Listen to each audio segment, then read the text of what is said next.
الموضوعات تتزاحم، لكن دعونا نرتب أولوياتنا ونتحدث عن أسبقياتها ونقول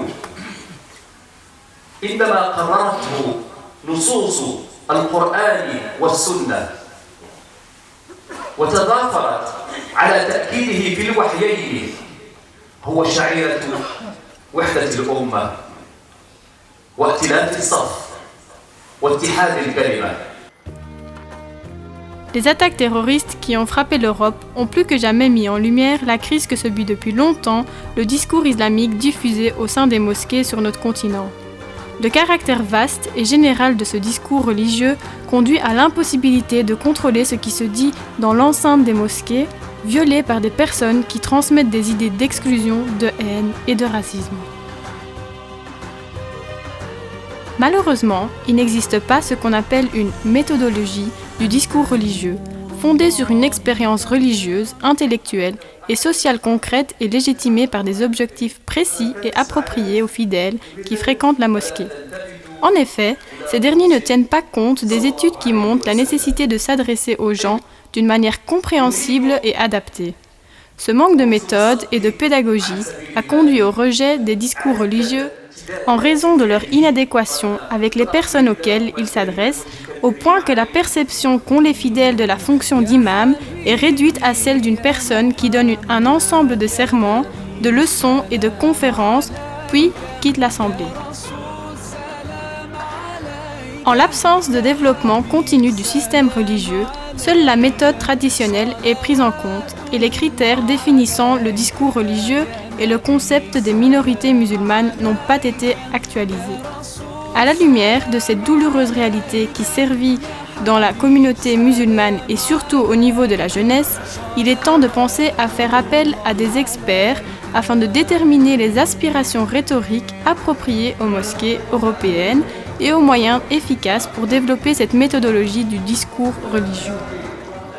Si vous considérez que tous les enseignements de l'islam ont le même degré d'importance, alors là, vous allez sombrer dans une religiosité chaotique et vous allez créer l'instabilité intérieure et vous allez causer le désordre autour de vous.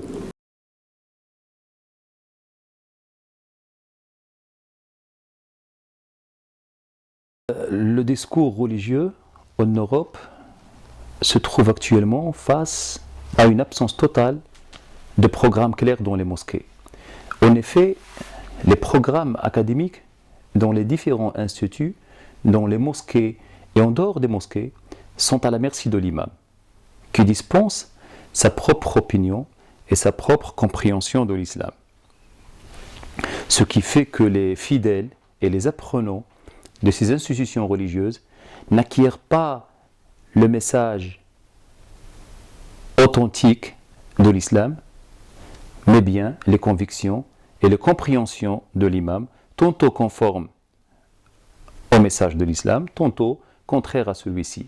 Ce qui a engendré un enseignement rigide, vide de sens, d'objectif et d'esprit critique.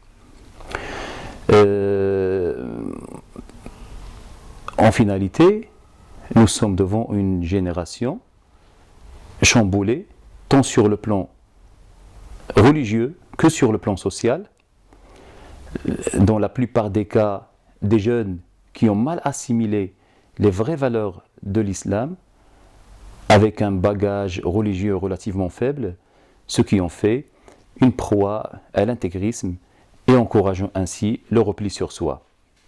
Du fait que la méthodologie de l'imam est un effort personnel, individuel, selon ses compétences et son expérience sur le terrain, sans cadre académique ni pédagogique.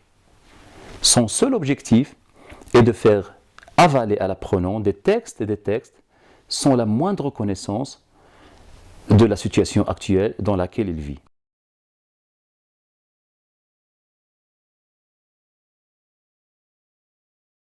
Et les pistes à privilégier doivent donc être un programme complet qui englobe tant les sciences religieuses que les sciences humaines et sciences sociales.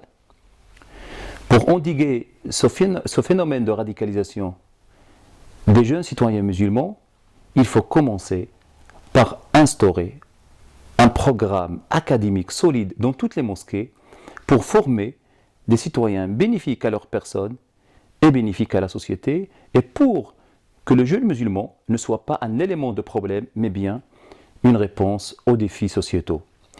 Et pour en arriver à ce résultat, il faut des responsables dotés de toutes ces connaissances, car laisser les mosquées entre les mains des ignorants et les incompétents est encore plus négligeable et catastrophique. C'est pour ces raisons qu'il est primordial de renouveler l'approche quant à la nature de l'offre académique et la formation des imams, et ainsi leur capacité de s'adapter aux nouvelles réalités.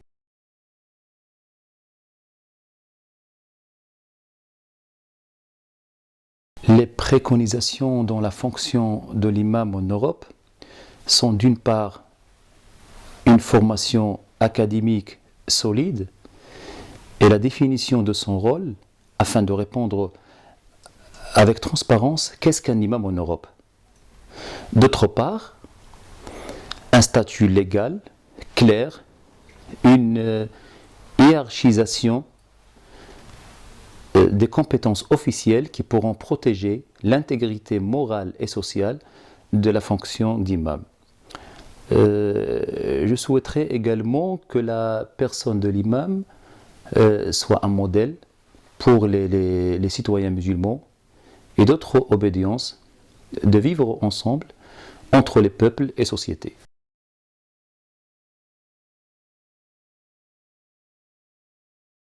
Je voudrais attirer votre attention sur la nécessité de revoir le terme de minorité musulmane et son gêne, car avec l'évolution terminologique des mots dans le temps et dans son utilisation, me paraît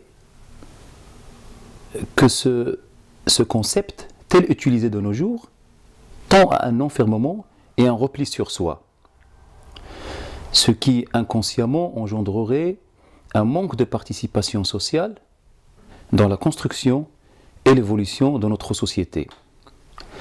Cet état d'esprit additionné à un complexe d'infériorité facilitera une vie aux marges de la société, ce qui est contraire à l'essence même de l'islam. Il est du devoir du musulman d'aimer sa patrie, de contribuer à son édification, à son évolution, de s'y socialiser positivement avec une spécificité musulmane dans l'acceptation de la différence de l'autre et le bon vivre ensemble dans ce qui s'appelle la citoyenneté.